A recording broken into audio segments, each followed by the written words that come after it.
Hello दोस्तों, जैसा कि आपको पता है पूरे देश में खुशी का माहौल है क्योंकि दोस्तों जम्मू कश्मीर से धारा 370 को हटा दिया गया है।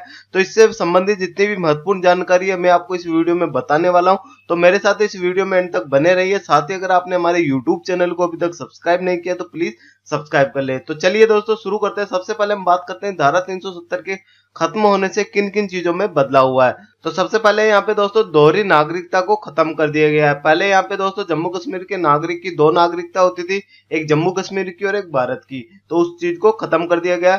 दूसरे नंबर पे दोस्तों अलग से झंडा नहीं रहेगा। पहले जम्मू कश्मीर का अलग झंडा होता था और भारत का अलग झंडा होता था। तो यहाँ पे दोस्तों अलग से झंडा नहीं रहेगा। अब दोस्तों पूरे देश के लिए एक ही झंडा रहेगा। तीसरी चीज है दोस्तों यहाँ पे जो तिरंगे का अपमान किया जाता था वो अब दोस्तों अपराध माना जाएगा। पहले अपराध नहीं माना जाता था। तो ये भी दोस्तों लागू हो चुका है। सुप्रीम कोर्ट के आदेश वहां पे लागू होंगे। पहले वहां पे सुप्रीम कोर्ट के आदेश लागू नहीं होते थे।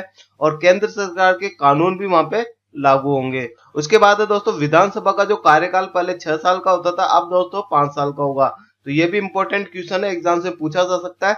उसके बाद है दोस्तों अल्पसंख्यकों को आरक्षण मिलेगा। ये भी दोस्तों वहां पे लागू हो चुका है। और इससे दोस्तों यहाँ पे जो पाबंदियां थी वो सब हटने से वहां पे बाहरी निवेश बढ़ने वाला है। और साथ ही दोस्तों महिलाओं को समानता का अधिकार मिला है। पहले दोस्तों जम्मू कश्मीर की जो महिलाएं थी अगर भारत के अदर स्टेट में अगर किसी भी युवक से शादी कर लेती थी तो उसकी दोस्तों जम्मू कश्मीर की नागरिकता वहीं पे खत्म हो जाती थी। अब ऐसा नहीं है दोस्तों, महिलाओं को समानता का अधिकार यहाँ पे मिलने वाला है। उसके साथ ही दोस्तों अन्य राज्य के लोग अब यहाँ पे संपत्ति खरीद सकते हैं जम्मू कश्मीर के अंदर। क्योंकि दोस्तों कई लोग जो वो जम्मू कश्मीर के अंदर नौकरी करते थे उनको बहुत परेशानी होती थी, वहां पे किराए से रहना पड़ता था। खुद की संपत्ति वो वहां पे नहीं खरीद सकते थे। लेकिन दोस्तों अब भारत का नागरिक वहां पे संपत्ति खरीद सकता है। तो ये सब बड़े बदलाव हुए हैं धारा 370 के खत्म होने से। अब बात करते हैं दोस्तों जम्मू कश्मीर पहले राज्य था, अब राज्य ना होके केंद्र शासित प्रदेश बन चुका है। तो यहाँ पे आप देख सकते हो जम्मू कश्मीर एक केंद्र शासित प्रदेश बन गया और दूसरा केंद्र शासित प्रदेश बना है यहाँ पे लद्दाख। तो यहाँ पे दोस्तों लेह और कारगिल दोनों जिलों को मिला के एक केंद्र शासित प्रदेश बनाया गया है जिसका नाम रखा गया है लद्दाख। और दोस्तों आपको यह भी ध्यान रखना है जो लेह डिस्ट्रिक्ट है वो दोस्तों भारत का दूसरा सबसे बड़ा डिस्ट्रिक्ट है। पहले नंबर पे दोस्तों गुजरात का कच्छ डिस्ट्रिक्ट जो भारत का सबसे बड़ा डिस्ट्रिक्ट है। ये भी दोस्तों एग्जाम्स में पूछा जा सकता है। साथ ही दोस्तों यहाँ पे आप देख सकते हो पहला जो केंद्र शासित प्रदेश बनाया गया वो है लद्दाख और दूसरा केंद्र शासित प्रदेश बनाया गया जम्मू कश्मीर को। तो इसके साथ ही दोस्तों भारत के अब टोटल 9 केंद्र शासित प्रदेश हो चुके हैं, पहले 7 केंद्र शासित प्रदेश थे। अब बात करते हैं दोस्तों भारत के केंद्र शासित प्रदेश के बारे में। तो जैसा कि आप जानते हो भारत के जो पहले 7 केंद्र शासित प्रदेश थे वो थे दोस्तों दिल्ली, चंडीगढ़, दमन और दीप, दादरा और नागर हवेली, लक्षद्वीप, पांडुचेरी और अंडमान निकोबार द्वीप समूह। तो ये 7 केंद्र शासित प्रदेश थे। अब दोस्तों 2 नए केंद्र शासित प्रदेश जोड़े गए जिसमें पहला है जम्मू कश्मीर, दूसरा है लद्दाख। तो ये आपको ध्यान रखना है 9 केंद्र शासित प्रदेश को।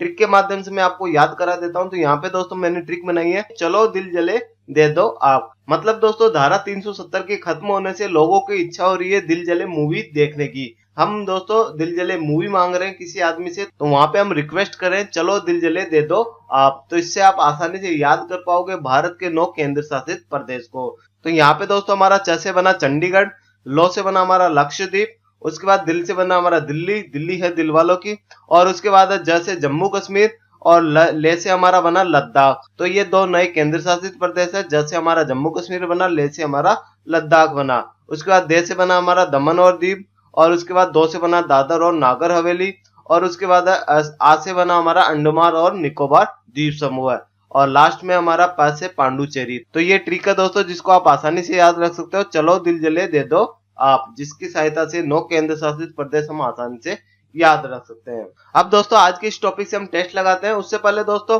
अगर आपको जम्मू कश्मीर से धारा 370 के हटने से खुशी हुई है तो कमेंट बॉक्स में जय हिंद लिख के हमें जरूर बताएं। चलिए दोस्तों शुरू करते हैं। पहला यहाँ पे क्वेश्चन है, भारत के 2 नए केंद्र शासित प्रदेश कौन से हैं? तो यहाँ पे आपको ऑप्शन दे रखे हैं जम्मू और कश्मीर, लेह और लद्दाख, जम्मू और लद्दाख, और कश्मीर और लद्दाख। तो यहाँ पे दोस्तों हमारा राइट आंसर होगा सी ऑप्शन, जम्मू कश्मीर और लद्दाख 2 नए केंद्र शासित प्रदेश बनाए गए हैं। उसके बाद दोस्तों दूसरा क्वेश्चन है, भारत में अब कितने केंद्र शासित प्रदेश हो गए हैं? तो मैंने आपको बताया ट्रिक के माध्यम से भी याद कराया है। यहाँ पे ऑप्शन दे रखा है 7, 8, 9 और 10। तो अब यहाँ पे दोस्तों हमारा राइट आंसर होगा सी ऑप्शन। यहाँ पे दोस्तों 2 नए केंद्र शासित प्रदेश बनने की वजह से अब भारत में 9 केंद्र शासित प्रदेश हो चुके हैं, पहले 7 केंद्र शासित प्रदेश थे। उसके बाद दोस्तों नेक्स्ट क्वेश्चन है, जम्मू कश्मीर में कौन सी धारा हटाई गई है? तो यहाँ पे दोस्तों ऑप्शन दे रखे हैं धारा 370, धारा 35 है, धारा 370 और 35 है और इनमें से कोई नहीं। तो यहाँ पे अभी हमारा सी ऑप्शन राइट आंसर होगा। धारा 370 और 35 है, दोनों धाराओं को हटा दिया गया है। उसके बाद दोस्तों नेक्स्ट क्वेश्चन है, जम्मू कश्मीर में धारा 370 को कब लागू किया था? ये भी इंपॉर्टेंट क्वेश्चन है, एग्जाम से पूछा जा सकता है। तो यहाँ पे ऑप्शन दे रखे हैं 15 अगस्त 1947 को, 26 अक्टूबर 1947 को, 26 जनवरी 1947 को और 17 नवंबर 1952 को। तो यहाँ पे दोस्तों जो ऑप्शन दे रखे हैं 15 अगस्त 1947, इस दिन दोस्तों हमारा भारत देश आजाद हुआ था।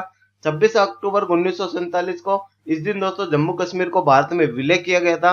26 जनवरी 1950 को जो हमारा दोस्तों गणतंत्र दिवस मनाया जाता है।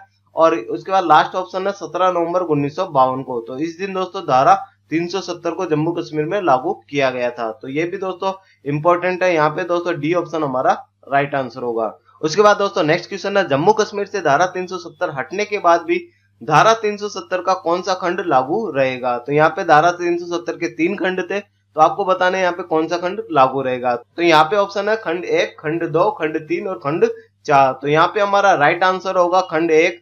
यहाँ पे दोस्तों खंड 1 लागू रहेगा, जिसमें दोस्तों जम्मू कश्मीर हमारा भारत का अभिन्न अंग है। उसके बाद दोस्तों नेक्स्ट क्वेश्चन है, केंद्र शासित प्रदेश लद्दाख के शासक होंगे, जो हमारा नया केंद्र शासित प्रदेश बना है इसके शासक कौन होंगे? तो यहाँ पे ऑप्शन दे रखा राष्ट्रपति, उपराष्ट्रपति, राज्यपाल और मुख्यमंत्री। तो यहाँ पे हमारा बी ऑप्शन राइट आंसर होगा, उपराज्यपाल। क्योंकि दोस्तों यहाँ पे विधानसभा नहीं है, तो जहाँ पे विधानसभा नहीं होती है वहां पे दोस्तों उपराज्यपाल को वहां का शासक बनाया जाता है। और दोस्तों जम्मू कश्मीर में आपको ध्यान रखना, जम्मू कश्मीर के शासक होंगे वहां के मुख्यमंत्री, जो अभी यहाँ पे चुनाव होने वाले हैं इस साल, उसके बाद वहां पे मुख्यमंत्री को चुना जाएगा। उसके बाद दोस्तों नेक्स्ट क्वेश्चन है, जम्मू कश्मीर विधानसभा का कार्यकाल कितने वर्ष का होगा? तो इसके ऑप्शन है 5 वर्ष, 6 वर्ष, 3 वर्ष या इनमें से कोई नहीं।